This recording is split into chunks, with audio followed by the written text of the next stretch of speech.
They're sweating right now, not because they suddenly grew a conscience, but because the walls are closing in.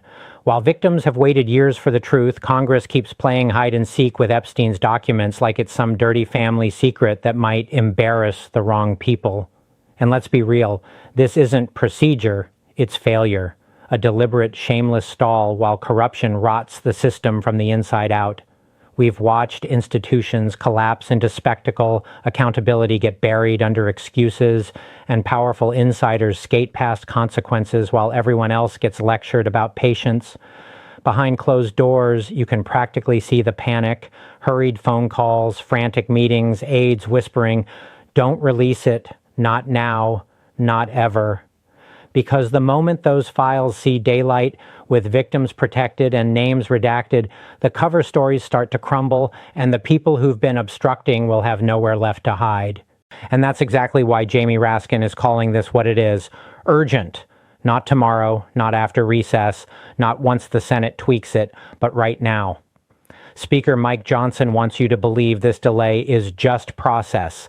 But let's call it what it really looks like: a calculated stall. While the public demands answers and survivors deserve truth, Johnson's house has been moving like it's dragging an anchor through mud, hiding behind procedure, burying urgency under excuses, and acting like time is a weapon he can use to protect the wrong people. And this isn't happening in a vacuum. We've got a Congress paralyzed by chaos, a credibility crisis exploding in every direction, and leaders who keep choosing damage control over accountability. Scandal after scandal, cover story after cover story. Picture it: doors shut, aides rushing down hallways, phones lighting up, whispers turning into orders: slow it down, push it off, run out the clock. Because the moment those Epstein-related documents start moving, the political insulation disappears and the questions get a lot more dangerous. Johnson isn't just behind schedule. He's failing on purpose, and the fear is written all over the way this has been handled. They keep hiding behind the same rotten excuse: we need protections. But here's the problem: the protections are already built in. Victim names can be redacted. Innocent people can be shielded. The guardrails exist. So when lawmakers still stall, still review, still slow walk the release, that isn't caution. It's cowardice, and it reeks of a cover-up.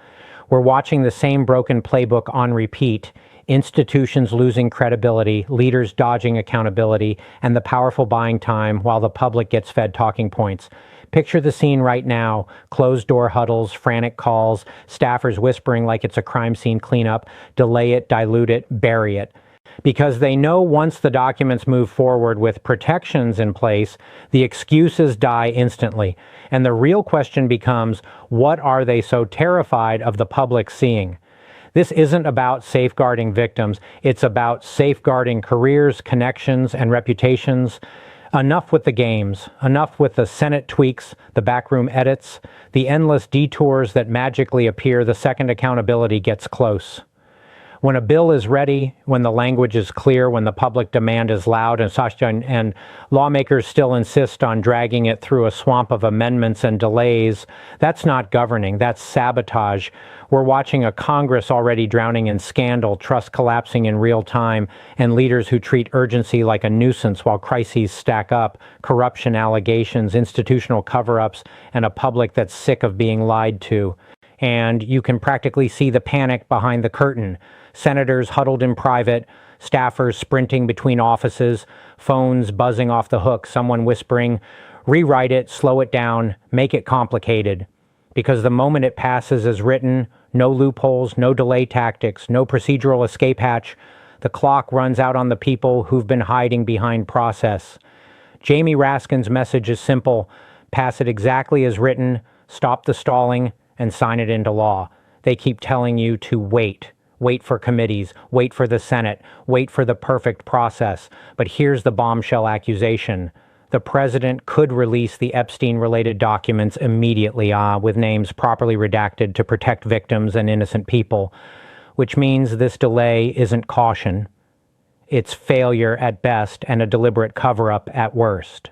While trust in government is collapsing, while scandals pile up like wreckage, from institutional stonewalling to accountability getting buried under legalese, The people in charge keep hiding behind excuses that don't even hold up.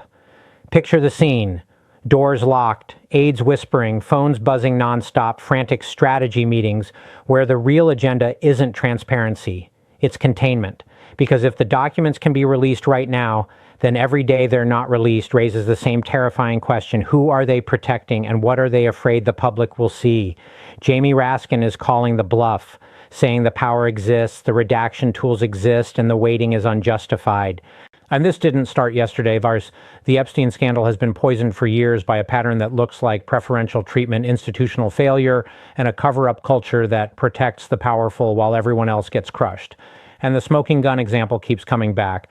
The Acosta-era plea agreement, the kind of deal that raises the same brutal question again and again. How does a case this serious get handled with kid gloves unless someone is pulling strings? While public trust collapses, while officials dodge accountability, while agencies point fingers and lose answers in paperwork, the same crisis repeats itself. Justice delayed, truth buried, and credibility torched. Picture the backrooms right now. Nervous staffers whispering, phones lighting up, legal teams scrambling to control the narrative, because they know the plea deal wasn't just a bad decision, it's a window into how the system bends when the wrong names are involved. The fear isn't about misunderstandings, it's about exposure. Let's stop pretending this is a scheduling issue. It's a moral failure. Every day they delay, every time they hide behind process, they're not just stalling paperwork. They're denying survivors the truth and delaying accountability that should have happened years ago. And look around, trust in government is in free fall. Scandals keep stacking like dominoes, and the same corrupt pattern repeats itself. Obstruction, deflection, excuses, then silence. Meanwhile, the people who have the power to act like they're terrified of what transparency might expose. You can practically see it. Closed-door meetings, frantic calls, hurried talking points drafted at midnight, aides whispering, keep it contained, keep it quiet, don't let it blow back. Because they know the moment the truth moves forward, the cover stories collapse and the excuses evaporate. Delay becomes the weapon, since survivors are the ones forced to pay the price.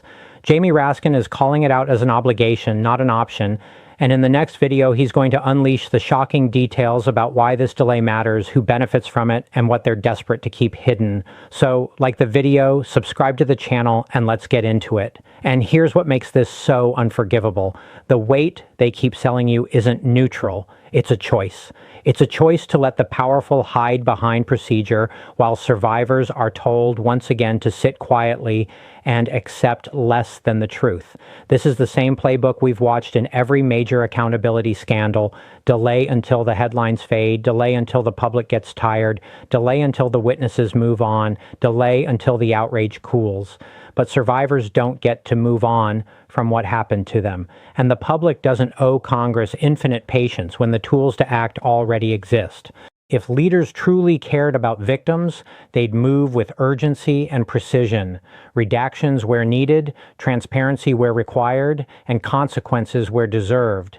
Instead, we get nervous press statements, vague promises, and leaders who act like they're terrified of what full sunlight might reveal.